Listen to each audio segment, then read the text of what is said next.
Welcome to Pimpy's Investment Chat, where we keep investment talk simple. And here's your host, Pimpy. What's going on out there, peeps? All right, look, I've been away for a couple of days. I've been trying to make videos to post on Pimpy's News Network, and so I put quite a few of them up there for you guys to go check out. So feel free to do so. Now back to these videos here. Let's get back to Iraq. There's a lot of chitter-chatter going on about what is happening in Iraq, and I don't want things to get blown out of proportion. You know me, I'm just going to pee all on your Wheaties about the truth, all right? I'm teasing. Let's get into this. So the Iraqi Dinar begins to recover against the dollar in Baghdad. It's about time. It's interesting that they call this a recovery, considering you're looking at, let's see here, on the black market, 1,532 dinars for every dollar. That's not what I would call recovery. But, we'll keep an eye on it. Hopefully that margin starts to shrink real quick. Parliamentary. The Sudanese government is on the path of comprehensive economic reforms.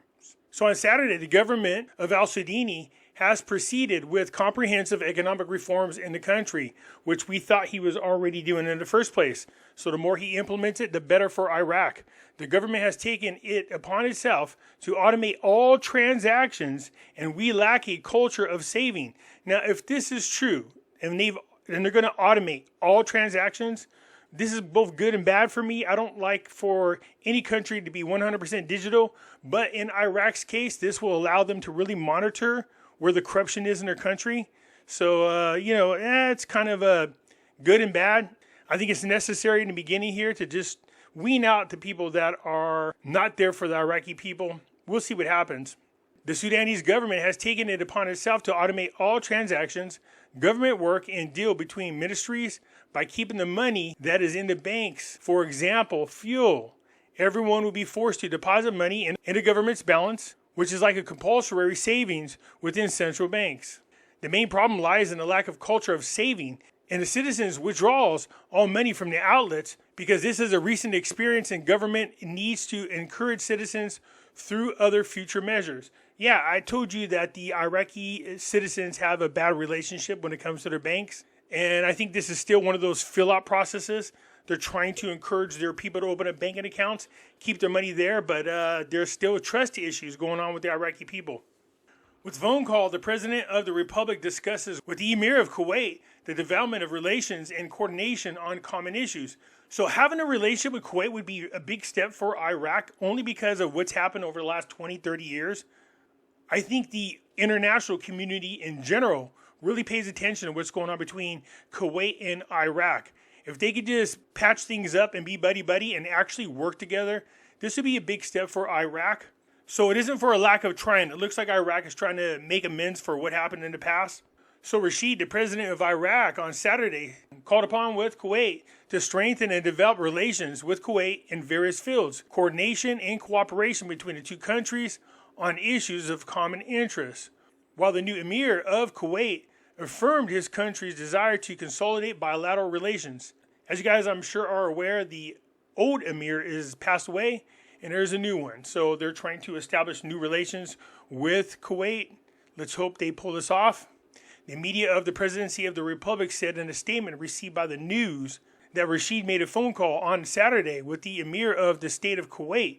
During the call, the president expressed his deepest condolence and sympathy to His Highness and the Kuwaiti people on the death of their deceased leader. The president also expressed his congratulations and wishes to the current leader on the occasion of assuming his new duties as the emir of the state of Kuwait, wishing him success in leading Kuwait and achieving his aspirations of the brotherly Kuwaiti people for further progress and prosperity, stressing Iraq's keenness to strengthen and develop the brotherly relations that bring the two countries together in various fields.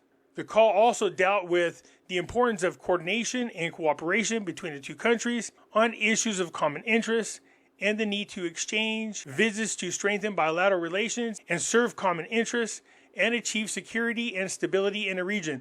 I would love to see these two be able to strike up relations better than where they are right now. So with this new emir, let's hope that this happens.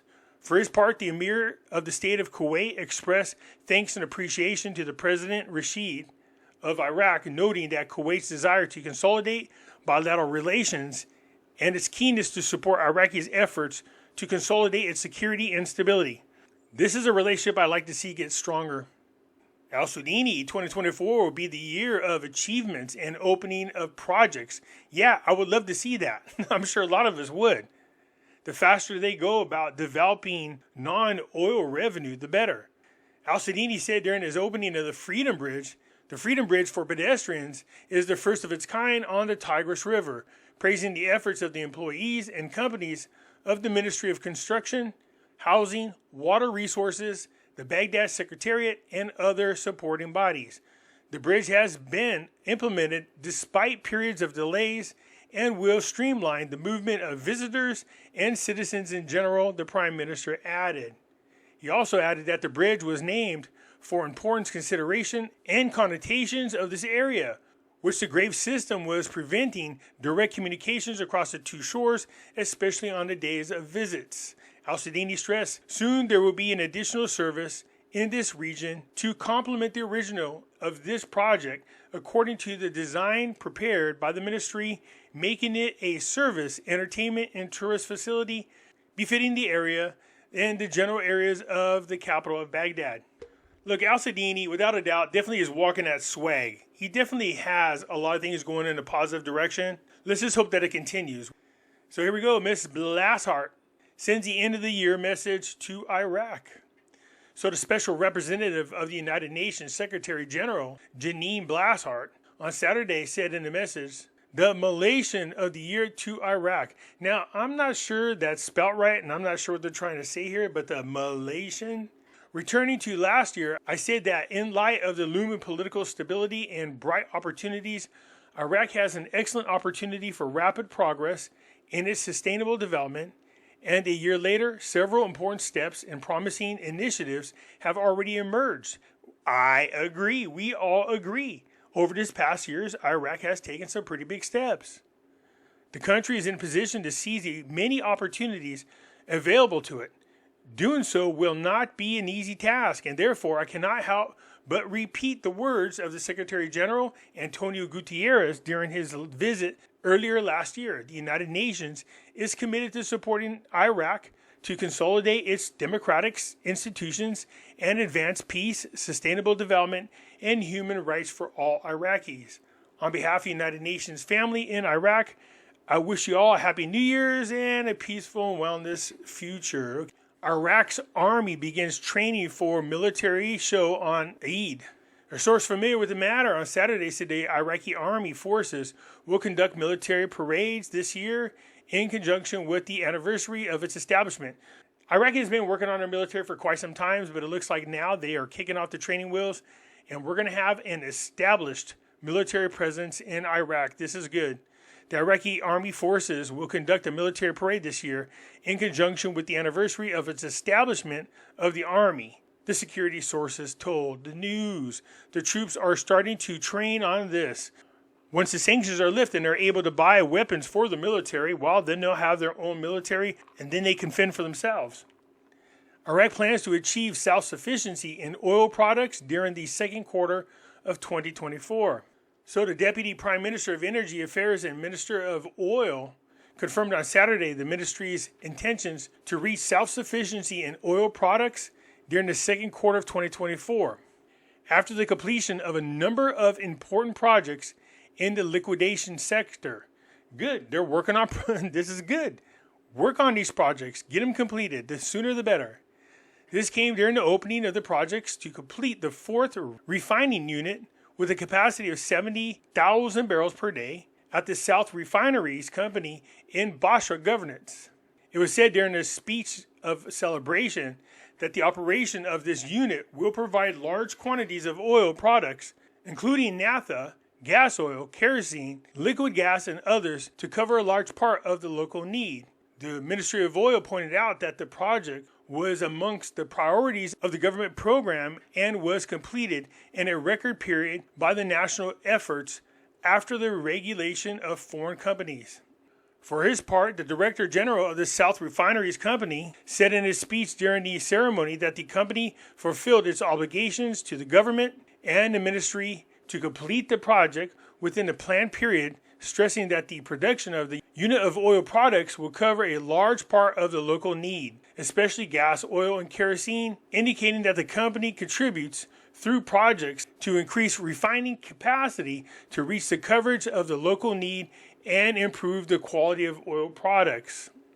He explained that in a small stage, we'll witness the opening of the Asmara unit to improve the quality of products in the refinery, in addition to proceeding with the completion of the FFC projects. Good, that's what we want to see.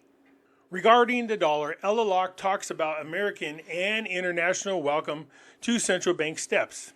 Said Al-Alaq, the governor of the Central Bank of Iraq, confirmed today, Friday, the continuation of financing foreign trade in several foreign currencies in addition to the dollar. While he indicated that the banking sector implementation of compliance rules strengthened Iraq's financial position globally, he pointed out that there are international welcomes from the U.S. State Department and the International Monetary Fund with the measures implemented by the bank that strengthened the bank sector's commitment to these rules.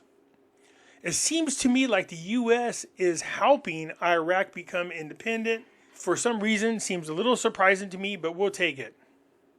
One of the ways to look at this is it's just the Biden administration, or I should say the Obama administration, continue to do what it takes to weaken the United States.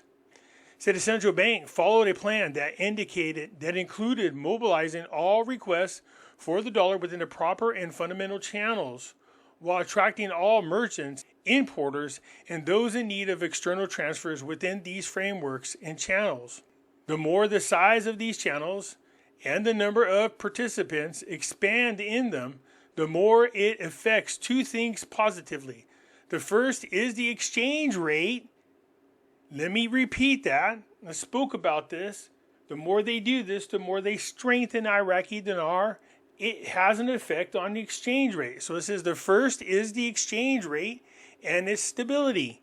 And the second is providing the correct compliance rules, which strengthens the reputation of the country and the banking sector externally and strengthens Iraq's financial position globally.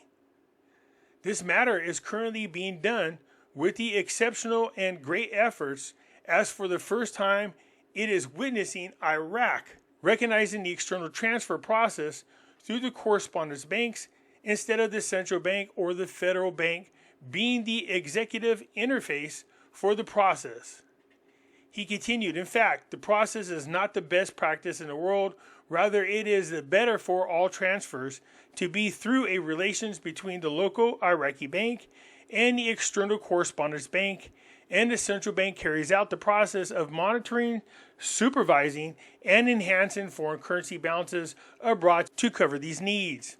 Al-Alaq stressed this matter was achieved by introducing a series of currencies into the foreign trade, including the yuan, the rupee, and the euro, and the lira, as well as the dirham, in addition to the dollar.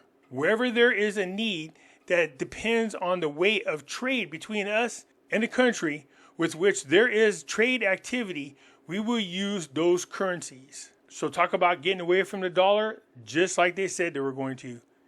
He pointed out that the U.S. Department of Treasury and the Federal Bank very much welcome the central bank steps related to the use of correspondent banking channels and also the application of compliance procedures and rules followed by the central bank. This also appeared in the recent International Monetary Fund report, which praised the central bank's efforts within the framework of the banking sector compliance with anti-corruption rules, money laundering, and terrorist financing. So as we close out this year, Iraq continues to take steps in a positive direction. Let's hope this continues. You guys keep asking me about a rate change at the beginning of this year. If they're going to do it, it's going to be done now, not later. I'm not saying it's going to.